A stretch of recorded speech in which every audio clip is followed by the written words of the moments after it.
അങ്ങനെ ഇന്നൊരു പുതിയ മോർണിംഗ് ആണേ. അതിൻ്റെ കുറച്ച് വിശേഷങ്ങളായിട്ടാണ് ഈ വ്ളോഗുമായിട്ട് ഞാൻ വരുന്നത്. എനിക്കിന്ന് ഓഫീസിൽ പോകേണ്ട ദിവസമായിരുന്നു. അതുകൊണ്ട് തന്നെ കുറച്ച് തിക്കും തിരക്കുള്ള ഒരു മോർണിംഗ് ആയിരുന്നു ഇന്ന്. കുട്ടികളൊക്കെ രാവിലെ തന്നെ സ്കൂളിൽ പോയി. പിന്നെ ഓഫീസിൽ പോകേണ്ട ദിവസമായതുകൊണ്ട് തന്നെ കുറച്ച് തിരക്ക് പിടിച്ചൊരു ദിവസമായിരുന്നു കേട്ടോ. രാവിലെ തന്നെ കുറച്ച് ഫിഷ് കിട്ടിയിട്ടുണ്ടായിരുന്നു കേട്ടോ. ഇവിടെ ഞങ്ങൾക്കിത് ഹോം ഡെലിവറി ഉണ്ടേ. അവർ രാവിലെ കുറച്ച് ഫിഷൊക്കെ ഡെലിവറി ചെയ്തിട്ടുണ്ടായിരുന്നു. ഇത് ആവോലിയാണ് കേട്ടോ, വെള്ള ആവോലി. മമ്മി നല്ലപോലെ പൊളിച്ച് കുറച്ച് ഉപ്പൊക്കെ പുരട്ടി നല്ലപോലെ പൊളിച്ചെടുക്കുന്നുണ്ടായിരുന്നു കേട്ടോ. ഇങ്ങനെ ഉപ്പിട്ട് ചെയ്ത് കഴിഞ്ഞാൽ നമുക്ക് കുറച്ച് ഈസി ആയിട്ട് പൊളിച്ചെടുക്കാൻ പറ്റും. മമ്മി നല്ലൊരു സൂപ്പർ കുക്കാണേ. അതുകൊണ്ട് തന്നെ മമ്മിയുടെ സ്പെഷ്യൽ ഫിഷ് കറി ഇന്ന് കഴിക്കാൻ വേണ്ടി ഞാൻ കാത്തിരിക്കും കേട്ടോ. എനിക്ക് എൻ്റെ മമ്മിയുടെയും എൻ്റെ മദറിലൂടെയും ഫിഷ് കറിയാണ് ഏറ്റവും കൂടുതൽ ഇഷ്ടം. ഇതിനിടയ്ക്ക് ഞാൻ കുറച്ച് തേങ്ങ വറുക്കുന്നുണ്ടായിരുന്നു കേട്ടോ. അതാവുമ്പം നമുക്ക് പിന്നെ നല്ല കുഞ്ചു തീയലോ എന്തെങ്കിലുമൊക്കെ വെക്കാൻ ഉപയോഗിക്കാമെന്ന് വെച്ചിട്ട്. ഈ ഉരുളി ഉണ്ടല്ലോ, ഞാൻ നാട്ടിൽ പോയപ്പോൾ മേടിച്ചതാണ് കേട്ടോ. അതായത് ലാസ്റ്റ് ഡിസംബർ. അതിനുശേഷം ഞാൻ ഓണത്തിനൊരു പായസം ഉണ്ടാക്കി. പിന്നെ ഈ തേങ്ങയാണ് വറുക്കുന്നത് കേട്ടോ. മമ്മി വന്നതുകൊണ്ട് ഇത് തേങ്ങ വറുക്കാമെന്ന് വെച്ചത്. ഇതിൽ പിന്നെ തേങ്ങ വറുത്താൽ പിന്നെ അടുക്കി പിടിക്കാത്തത് കൊണ്ട് നമുക്ക് നല്ല സൂപ്പറായിട്ട് തേങ്ങ വറുത്തെടുക്കാം. അങ്ങനെ നമ്മുടെ കറി ഉണ്ടാക്കാൻ തുടങ്ങിയിട്ടുണ്ടായിരുന്നു കേട്ടോ. ഈ കറിയിൽ നമ്മുടെ വെളിച്ചെണ്ണ ഒഴിച്ച് ഒരു 2 സ്പൂൺ വെളിച്ചെണ്ണ ഒഴിച്ച് ഒരു സ്പൂൺ കടുകൊക്കെ ഇടാൻ പൊട്ടിച്ചെടുക്കുക.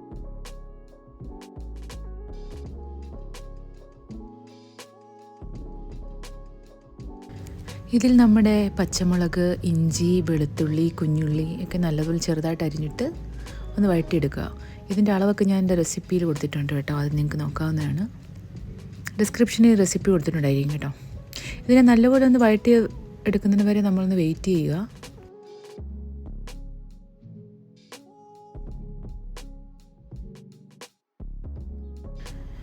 ഈ ചീനിച്ചട്ടിയുടെ ലിങ്ക് ഞാൻ ഡിസ്ക്രിപ്ഷനിൽ കൊടുത്തിട്ടുണ്ട് കേട്ടോ. ആർക്കെങ്കിലും വേണമെങ്കിൽ ഒന്ന് റെഫർ ചെയ്യാവുന്നതാണ്. ഒന്ന് നന്നായി വഴറ്റി വരുമ്പം നമ്മളുടെ ടെർമറിക് പൗഡർ ആഡ് ചെയ്യുക കേട്ടോ. പിന്നെ നമ്മുടെ മുളക് പൊടി, മല്ലിപ്പൊടി ഇട്ട് കൊടുക്കുക.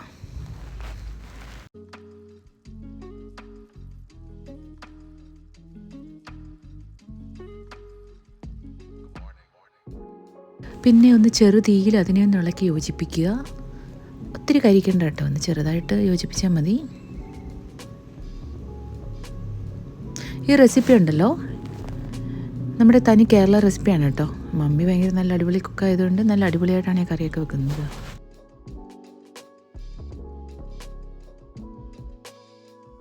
ഇതിലൊരു ഗ്ലാസ് ചൂടുവെള്ളം ചേർക്കണം കേട്ടോ. കാരണം ചൂടുവെള്ളം ചേർക്കുന്നത് നമുക്ക് എന്തായാലും കറിയുടെ രൂപത്തിലാണെങ്കിൽ കുറച്ച് വെള്ളം ചേർക്കണമല്ലോ. പിന്നെ ഇതിൽ നമ്മൾ ചൂടുവെള്ളം തന്നെയാണ് ചേർത്തത്. പിന്നെ നമ്മുടെ തക്കാളിയും, അതായത് ഒരു 2 തക്കാളിയുടെ മുറിച്ചിട്ടതും, പിന്നെ ഒരു ചെറിയൊരു കഷ്ണം നമ്മുടെ കുടംപുളിയും ഉപ്പും ഇട്ടിട്ടുണ്ടായിരുന്നു. പിന്നെ നമ്മുടെ ഫിഷ്, അത് ഇങ്ങനെ ഞങ്ങളുടെ തലയും വാലും വെട്ടി വെച്ചതാണ് ഇതിനകത്ത് ഇട്ടത്. അതുകൊണ്ട് തന്നെ ഇത് അതിൻ്റെ കൂടെ തന്നെ ചേർത്ത് കൊടുക്കുക. ഒത്തിരി ഇട്ട് ഇളക്കരുത് കേട്ടോ, ജസ്റ്റ് സിമ്പിളായിട്ട് ഇളക്കിയാൽ മതി, അല്ലെങ്കിൽ ഫിഷ് പൊടിഞ്ഞു പോവേ. പിന്നെ ഇതിനെ നമ്മൾ തിളയ്ക്കാൻ അനുവദിക്കുക. ഇതിനിടയിൽ നമ്മുടെ തേങ്ങ ഇങ്ങനെ വറുത്ത് റെഡിയായിട്ടുണ്ടായിരുന്നു കേട്ടോ. പിന്നെ തേങ്ങയും ഇത് രണ്ടും അപ്പുറത്തെ ഇപ്പുറത്തെ അടുപ്പിൽ വെച്ചാണ് നമ്മൾ ചെയ്തുകൊണ്ടിരിക്കുകയായിരുന്നു. ഇടയ്ക്കിടയ്ക്ക് അത് ഇളക്കുന്നുണ്ടായിരുന്നു. പിന്നെ നമ്മുടെ ഫിഷ് സൈഡിൽ റെഡി ആവുന്നുണ്ടായിരുന്നു കേട്ടോ. പിന്നെ ഈ തേങ്ങയിൽ നമ്മൾ എന്തായാലും തീയലൊക്കെ ഉണ്ടാക്കണമെങ്കിൽ കുറച്ച് മസാല വേണമല്ലോ. അതിന് മുളക് പൊടിയും മഞ്ഞൾപ്പൊടിയും മല്ലിപ്പൊടിയൊക്കെ ചേർത്ത് കൊടുത്ത് ഒന്ന് ഇളക്കി സെറ്റാക്കിയായിരുന്നു കേട്ടോ.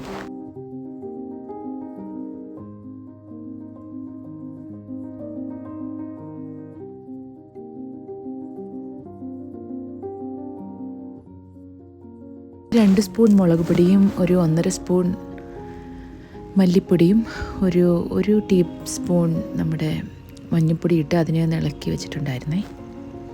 പിന്നെ നമ്മുടെ ഈ ഫിഷ് ഒന്ന് ഇളക്കി നോക്കിയപ്പം അത് കറക്റ്റ് സെറ്റായിട്ട് വന്നിട്ടുണ്ടായിരുന്നു. നല്ല പാകത്തിന് വെന്തിട്ടുണ്ടായിരുന്നു കേട്ടോ. ഞങ്ങൾ പിന്നെ പുളിയൊക്കെ നോക്കിയപ്പോൾ നല്ല കറക്റ്റായിരുന്നേ.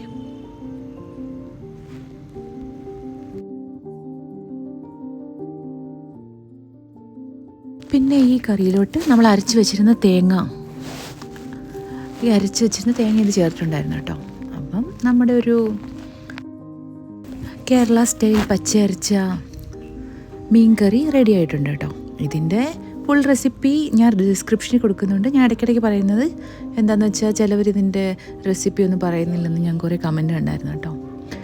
പിന്നെ ഇതിൻ്റെ കൂടെ നമ്മുടെ തോരൻ വെച്ചിട്ടുണ്ടായിരുന്നു കേട്ടോ. ഈ തോരൻ ഞങ്ങളുടെ ഫേവറേറ്റ് തോരനാണ്, ജസ്റ്റ് സിമ്പിൾ ബീൻസ് തോരൻ. അത് നമ്മൾ കടുവൊക്കെ വറുത്ത് സിമ്പിളായിട്ട് നമ്മുടെ കേരള സ്റ്റൈൽ തോരൻ തന്നെ. ഞാൻ പിന്നെ ഇതിനകത്ത് ഇത്ര യഥാർത്ഥത്തിൽ ഉണ്ടാക്കുകയാണെങ്കിൽ ഇത്ര വെളിച്ചെണ്ണ ഒന്നും ഒഴിച്ച് ഉണ്ടാക്കത്തില്ല കേട്ടോ. ജസ്റ്റ് തോരൻ വെച്ചിട്ട് അതിന് നമ്മുടെ തേങ്ങ ചിരകിയതൊക്കെ ഇട്ട് അതിനെ സിമ്പിളായിട്ട് എടുക്കത്തേ ഉള്ളൂ. ഞാൻ കൂടുതലും വെളിച്ചെണ്ണയൊക്കെ ഇങ്ങനെ അവോയ്ഡ് ചെയ്യുന്ന ഒരാളാണ് കേട്ടോ. പിന്നെ മമ്മിയൊക്കെ വന്നതുകൊണ്ട് നമ്മൾ ഫുൾ ടൈം തേങ്ങയും നല്ല വെളിച്ചെണ്ണയൊക്കെ ഇട്ട് നല്ല അടിപൊളിയായിട്ടാണ് ടേസ്റ്റ് എന്തായാലും കിട്ടും. നമ്മൾ വെളിച്ചെണ്ണ ഒരുപാട് ഉപയോഗിക്കും, പക്ഷേ ഞങ്ങൾ കുറച്ച് തേങ്ങയൊക്കെ മാത്രം ഉപയോഗിച്ച് വെളിച്ചെണ്ണ ഇല്ലാതെയാണ് ഇതുണ്ടാക്കുന്നത്. അതുകൊണ്ട് തന്നെ നല്ല ഹെൽത്തി ആയിട്ടിരിക്കും കേട്ടോ. പിന്നെ നമ്മുടെ കേരളത്തിലെ തോരൻ എന്ന് വെച്ച് കഴിഞ്ഞാൽ നമുക്ക് വെളിച്ചെണ്ണ ഇല്ലാതെ പോലെ അത് ഉണ്ടാക്കാൻ നല്ല ടേസ്റ്റ് തന്നെയാണല്ലോ.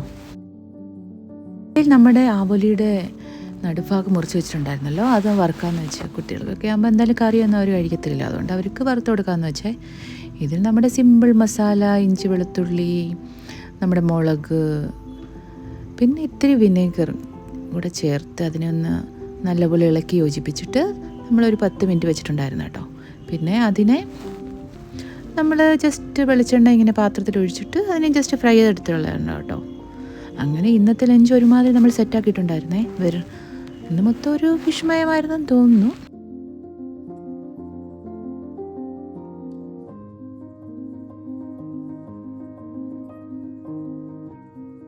പിന്നെ നമ്മുടെ കേരളത്തിലെ ലഞ്ചിൽ എന്തായാലും ഒരു ഫിഷ് ഒരു ഒഴിച്ചുകൂടാൻ പറ്റാത്ത ഒരു സാധനം തന്നെയാണല്ലോ.